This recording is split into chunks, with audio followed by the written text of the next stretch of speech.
श्रीमद भागवत जर आपण वाचला तर त्याच्यामध्ये 9व्या अध्यायामध्ये ती पूर्ण विस्तृत अशी कथा आहे. ही कथा कोण कोणाला सांगते?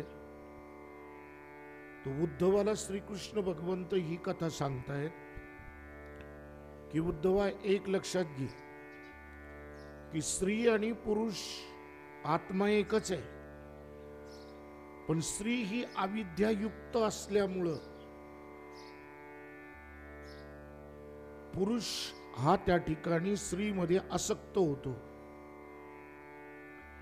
काय कथा आहे ही? सगळेजण ऐका थोडस संक्षिप्त.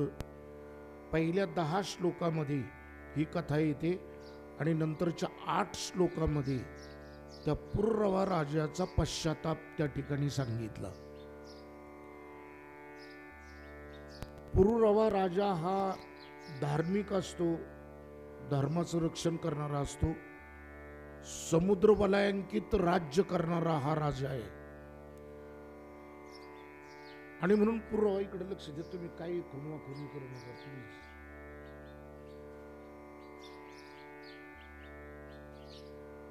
आणि पुररवा राजा हा वेदाचा अभ्यास करणारा असतो, धर्मनीतीने तो त्या ठिकाणी राज्य करत असतो. त्या राज्यामध्ये कुठलंही दुःख नसतं, सगळ्या प्रजेचं पालन तो एक धर्मयुक्त त्या ठिकाणी करत असतो. शौर्य असतं त्याच्याकडं, पराक्रम असतो त्याच्यामध्ये, आणि सात्विकताही तेवढीच त्या पुररवाची आहे, त्या राजाची. नीट लक्षात घ्या की एखादा अत्यंत सात्विक असणारा सुद्धा तो स्त्री आसक्तीमध्ये कसा अडकतो हे याच्यातनं घेण्यासारखं आहे. हा पुररवा राजा जो असतो त्याचा तेज, त्याचा प्रभाव, त्याचं सामर्थ्य, त्याच्या पराक्रमाच्या सगळ्या गोष्टी सगळीकडे प्रचलित असतात. पण एक दिवस काय होतं ऐका, फार मोठा पुण्यवान हा पुररवा राजा आहे, पण स्वर्गामध्ये एकदा काय झालं ऐका. जी उर्वशी होती ती नृत्य करत असताना त्या उर्वशीला थोडासा अभिमान झाला. मोठी कथा आहे, मी संक्षिप्त सांगतो. आणि म्हणून या अध्यायाला फार मोठं महत्व आहे. या पुररवा राजाची कथा ज्यांनी श्रवण केली तो स्त्री दोषातून मुक्त होतो, हे नीट ऐका. तर त्या उर्वशीला अभिमान झालेला असतो की माझ्या एवढी सुंदर कुणीच नाही, माझ्या एवढी नृत्य करणारी कुणी नाही, माझ्यासारखं सौंदर्य कोणाला नाही. आणि ती अभिमानामध्ये एक दिवस ती नृत्य करत असताना तिचा ताल चुकला आणि ब्रह्मदेवाने तिला शाप दिला की जा, पृथ्वीवरती सर्व पुरुष तुझा भोग घेतील. ती अत्यंत भयभीत झाली आणि ती भयभीत झाल्याच्या नंतर ब्रह्मदेवाला ती हात जोडून विनंती करू लागली की मला काहीतरी उपशाप द्या. ब्रह्मदेवाने त्यावेळेला उपशाप असा दिला की पृथ्वीवरती जा, जो पुण्यशील राजा आहे तो पुररवा राजा, त्याला तू नग्न अवस्थेमध्ये पाहशील, त्यावेळेला पुन्हा एकदा तू स्वर्गाला येशील.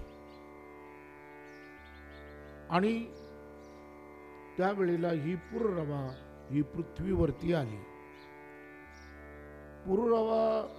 उर्वशी पृथ्वीवरती आली. पुररवा राजाने ज्या वेळेला ह्या उर्वशीला पाहिलं आणि जसं पाहिलं तो इतका मोहित झाला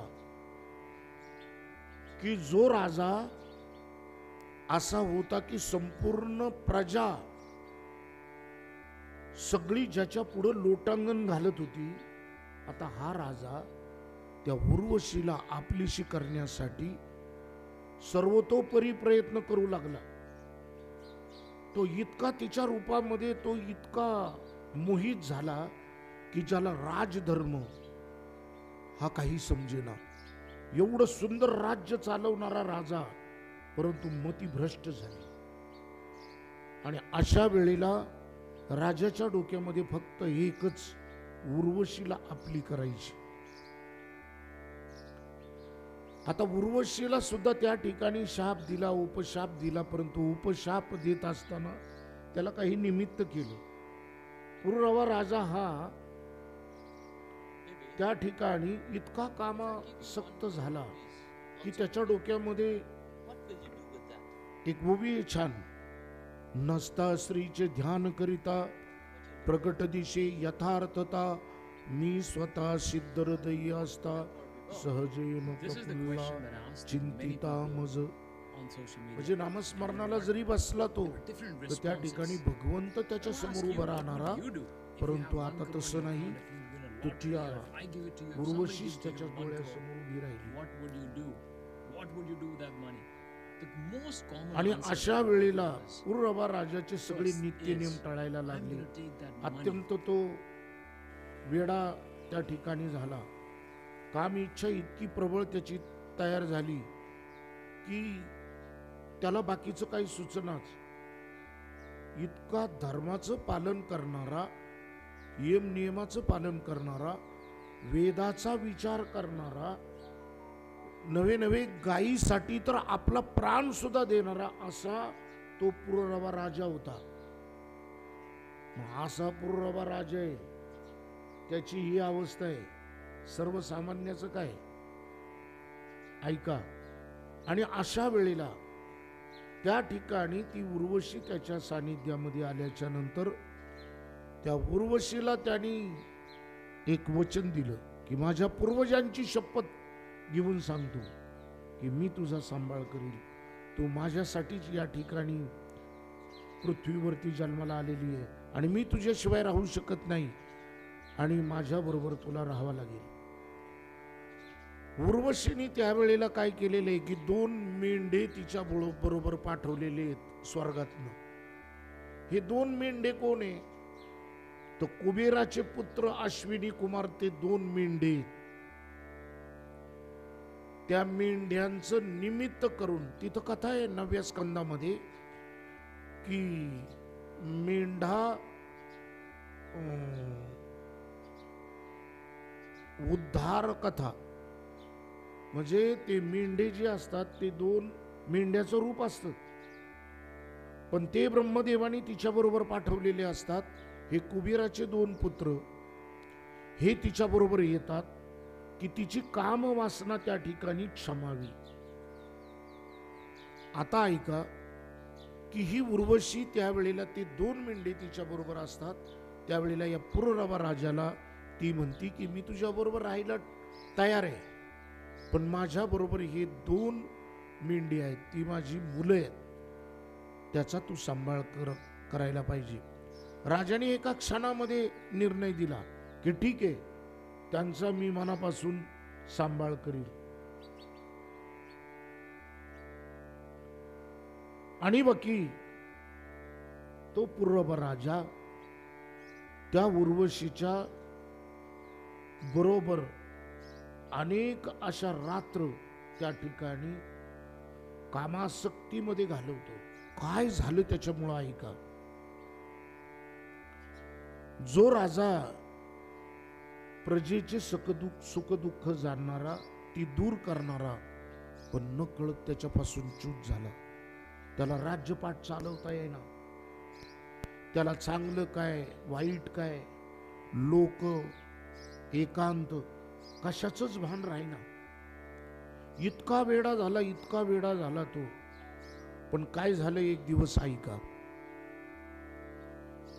मध्यरात्रीच्या वेळेला चोर आले आणि चोरांनी ते 2 मेंढे चोरून नेले.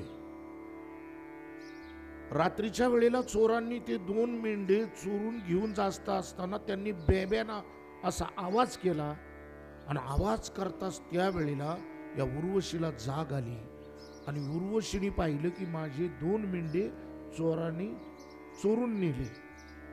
अशा वेळेला ती अस्वस्थ झाली आणि मोठमोठ्याने आवाज करू लागली. त्याच वेळेला पुररवा राजा धावत येतो आणि धावत आल्याच्या नंतर तो एकदम विचारतो की काय झालं तुला. आणि अशा वेळेला ती उर्वशी त्या पुररवा राजाला नको ते बोलायला लागली. शंड आहेस तू, तुझ्या पराक्रमाच्या सगळ्या गोष्टी तुझ्या सांगितल्यास खरं पाहिलं तर त्या सगळ्या खोट्या आहेत. तुझ्यामध्ये ते शौर्य नाही, ते तेज नाही, काहीच नाही. म्हणजे माझी 2 मुलं ही नेली आणि तू या ठिकाणी स्वस्त झोपलायस. आणि म्हणून असं नको ते ताड ताड बोलली. पुररवा राजाने शमशीर घेतली आणि त्या चोरांचा पाठलाग केला. चोरांचा पाठलाग केल्याच्या नंतर, कथा मोठी एकदम संक्षिप्त. पुररवा राजाने पाठलाग केला, त्या दोन्ही चोरांना त्या ठिकाणी त्यांचा खात्मा केला आणि ते 2 मेंढे उर्वशीच्या समोर आणून उभे केले. सांगितलं की बघ, मी तुझी 2 मुलं घेऊन आलो.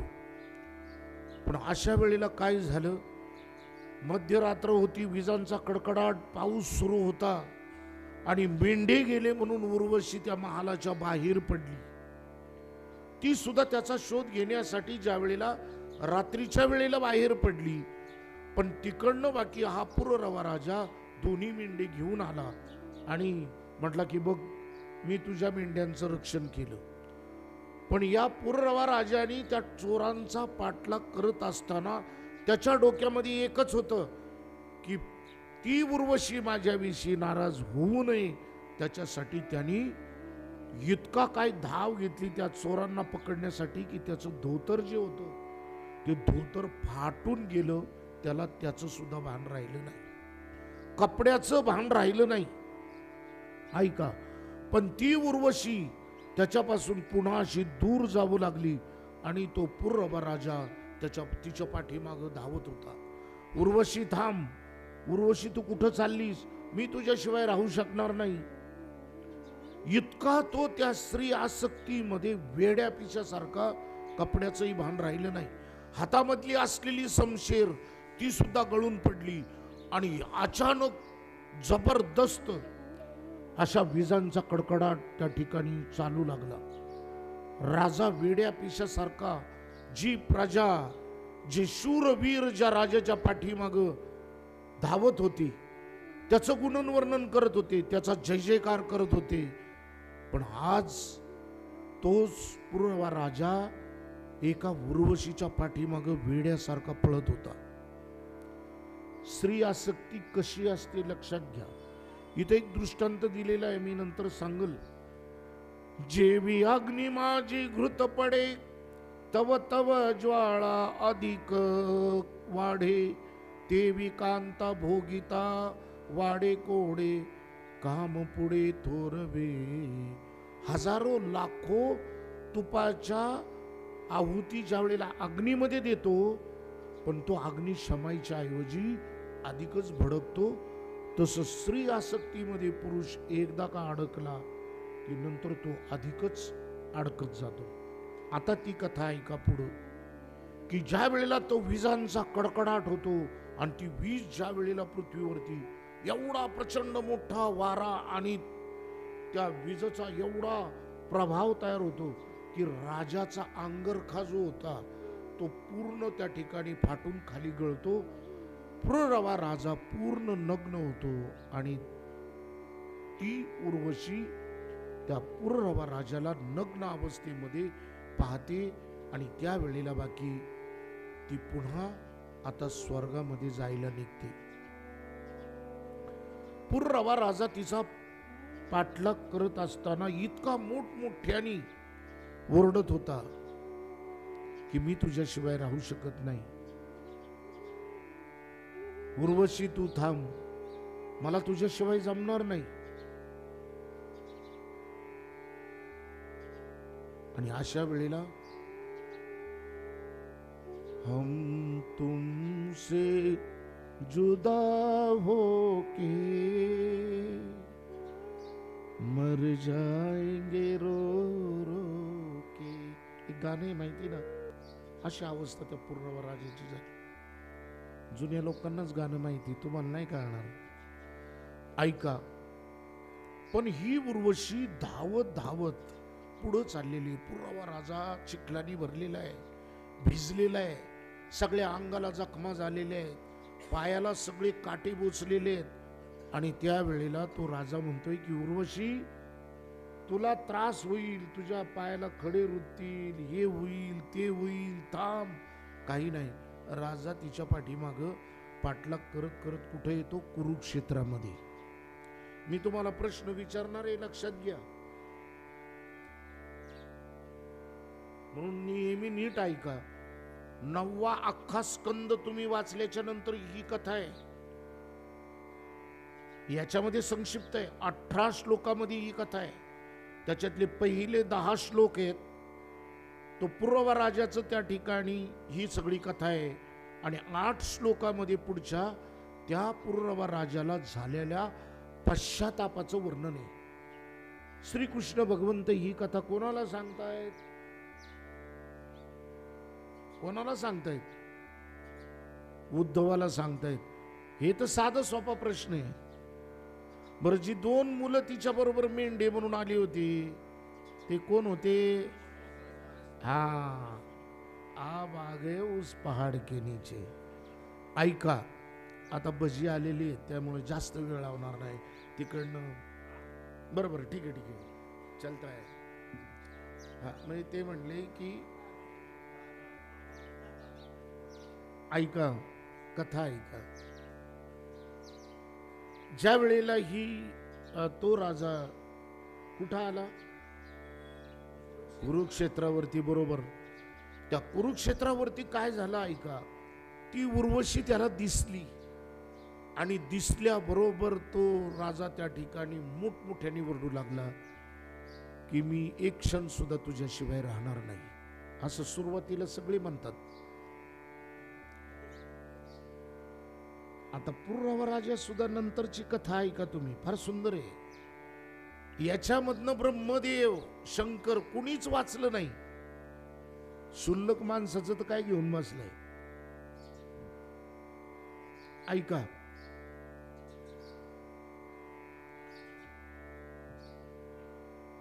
जाशी राजे मुकुटमणी सदा येती लोटांगणी, तो लागे वेशेच्या चरणी बाप करणी कामाची. ज्या राजाच्या चरणावरती अनेक राजे लोटांगण घालत होते तो राजा आता या उर्वशीच्या ठिकाणी लोटांगण घालतोय. देखोनी म्हणे धाव पाव मज लागी देखा वेगी, खेक एरी म्हणे मूढ भाव सांडी सर्व विषयांचा. ती उर्वशी त्या पुररवा राजाला सांगते की अरे माझी आसक्ती सोडून दे. माझ्या आसक्तीने, स्त्री आसक्तीने तुझा घात होईल.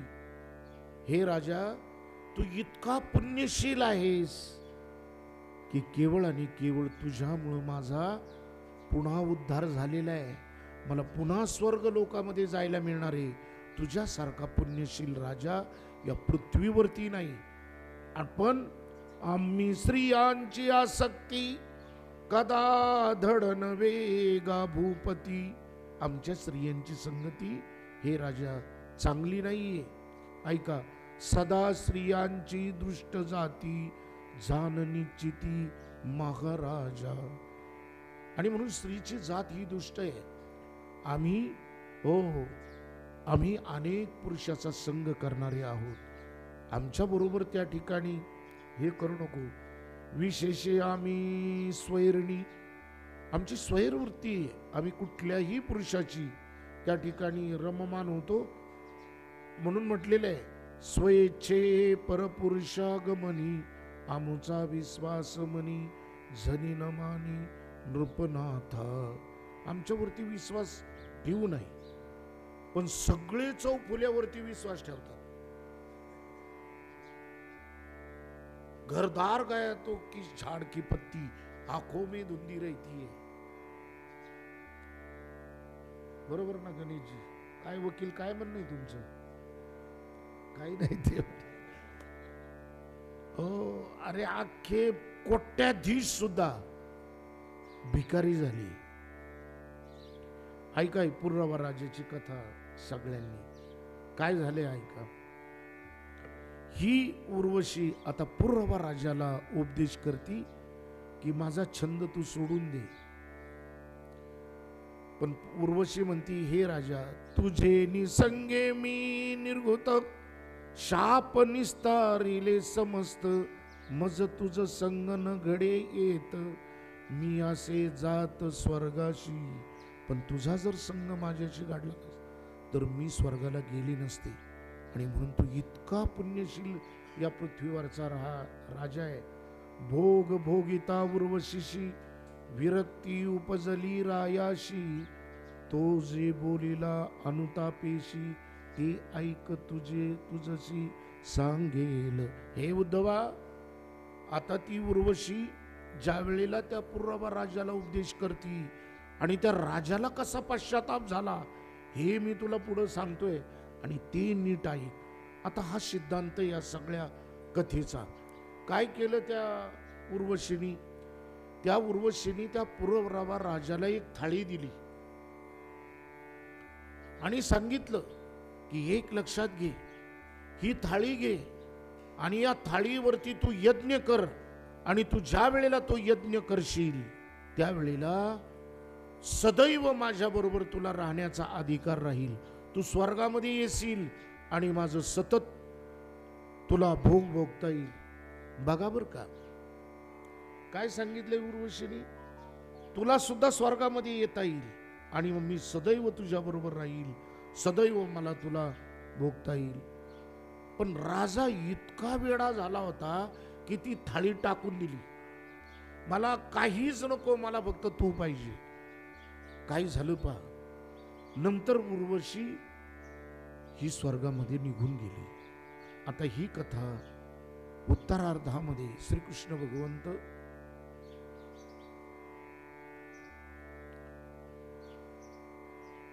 इथं सांगितले, मध्य धुंदी उतरे दिनाती. दारू जर पिलो आपण तर एक दिवस आपण त्या धुंदीमध्ये राहू शकतो, दुसऱ्या दिवशी ती नशा उतरू शकते, ती धुंदी उतरू शकते. नीट ऐका सगळेजण.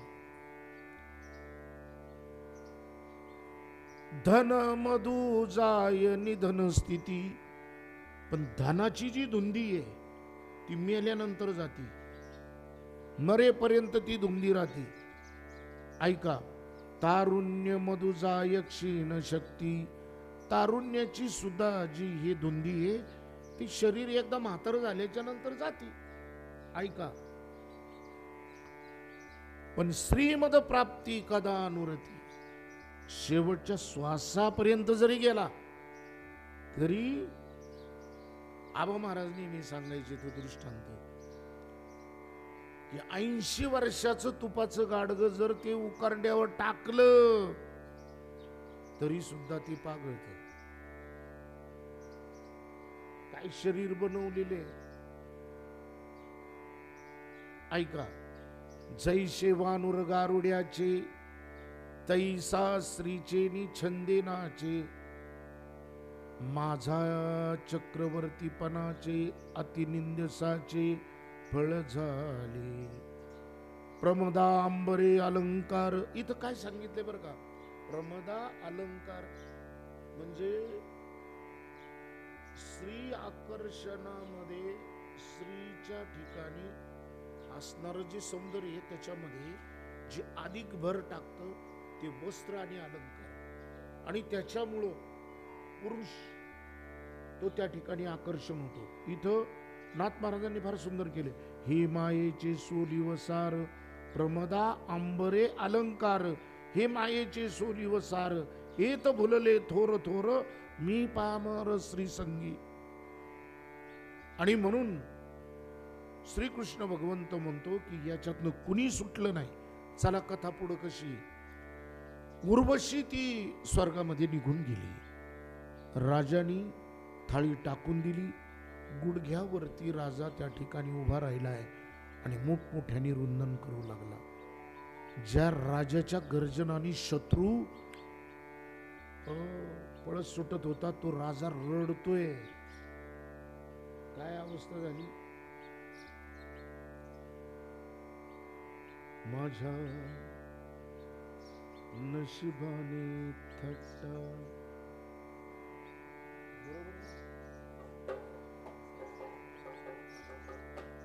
असं काहीतरी आहे बा, मला नाही ते गाणं पण तो पूर्ण तो जो चित्रपट आहे तो याच्याच भोवती फिरतो. याच्यातनं घ्यायचं काय हे सगळ्यात महत्वाचं. ऐका, त्या राजाला नंतर पश्चाताप झाला आणि पश्चाताप झाल्याच्या नंतर त्या राजवाड्यामध्ये आल्याच्या नंतर अनेक दिवस निघून गेले, पण तो इतका उदास झाला आणि पुन्हा एकदा त्याच्या लक्षात आलं की उर्वशीने सांगितलं होतं की त्या थाळीवरती यज्ञ कर, तू स्वर्गाला येशील आणि माझा आणि तुझा संग सतत होईल.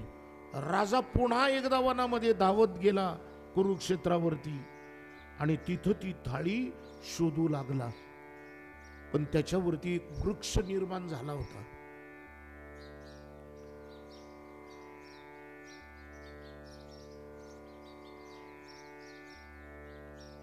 त्या थाळीवरती एक वृक्ष उगवला, कारण बरेच दिवस गेले होते. आणि ती थाळी त्या ठिकाणी पाहिल्याच्या नंतर ऐका, त्या वृक्षाची आरी केली आणि आरी करून त्या ठिकाणी अग्नी तयार केला आणि त्याच थाळीवरती त्या राजाने यज्ञ केला. पण काय झालं ऐका, यज्ञ केला, त्या राजाला सुद्धा स्वर्गामध्ये जायला मिळालं, परंतु पश्चाताप एवढा मोठा झाला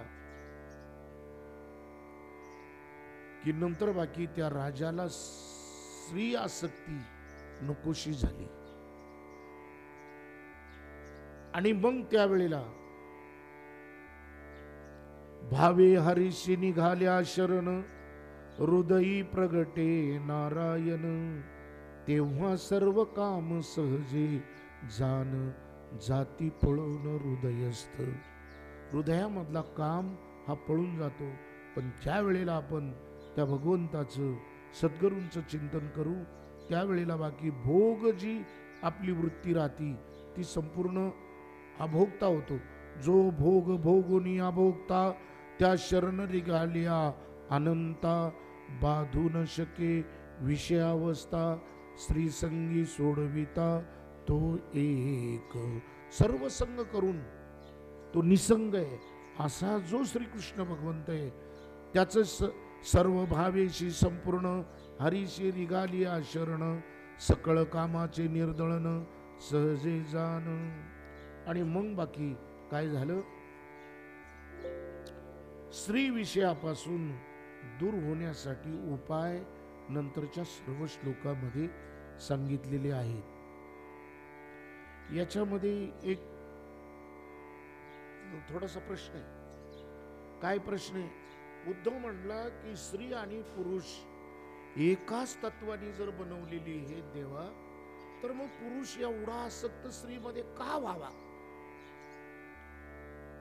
आणि मग त्या ठिकाणी श्रीकृष्ण भगवंतांनी पुन्हा उद्धवाला त्या ठिकाणी समजून सांगितले. काय सांगितलं?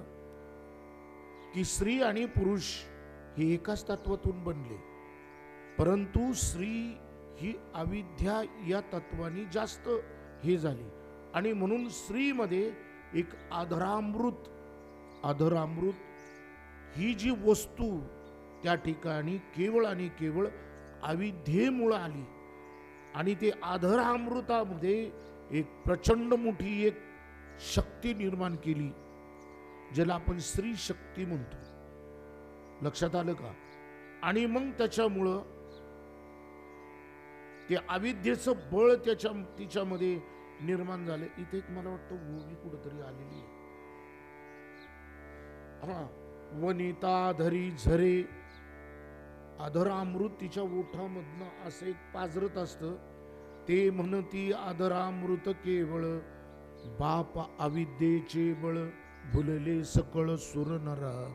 सुर नरापासून सगळे त्याच्यामुळं भुलून गेले. आणि म्हणून जे अग्नी ब्राह्मण साक्षी करुणी, भार्या आणली भाक देऊन, जे जीवित्व समर्पणी सेवेला अग्नी विटली. आणि म्हणून हिंदू संस्कृतीमध्ये जी गाई ब्राह्मणांच्या साक्षीने आपण विधियुक्त ज्या वेळेला ज्या स्त्रीला आपली पत्नी म्हणून आपण घेऊन येतो त्यावेळेला तिच्यामध्ये तो पुरुष काहीच काळ रममान होतो.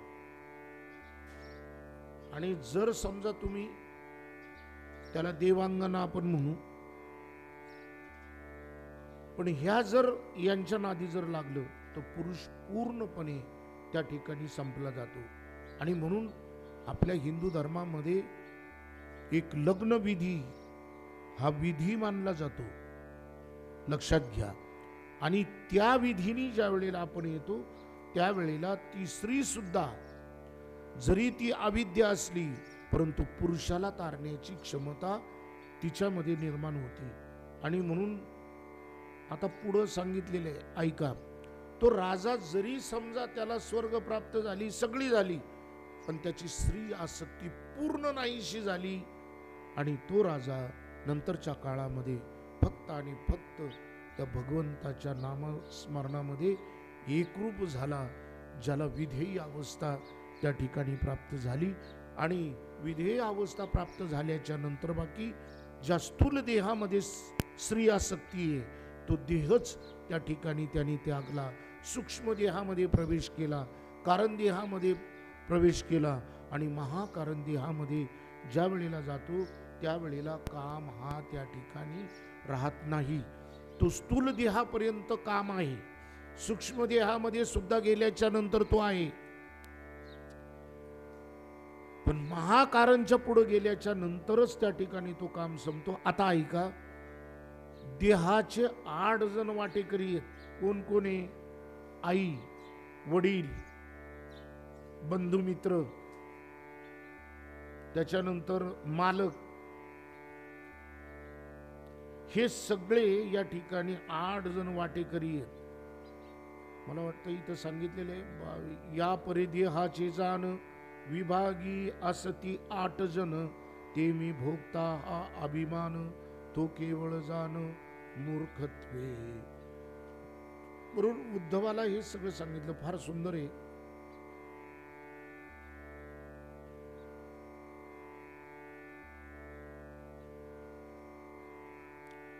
पुढे एक कथा आलेली आहे. सौभरी नावाचा ऋषी महान तपस्वी होता, त्याची सुद्धा कथा या ठिकाणी आलेली. घरी वाचा भागवत, छान. अशा कथा श्रवण केल्याच्या नंतर अनेक काही दोष निघून जातात. आणि म्हणून सौभरी राजाची कथा पण फार सुंदर आहे ऋषींची. ती कधीतरी नंतर वेळ आली तर मी सांगल. आता छानपैकी भाज्याचा स्वाद घ्या. काय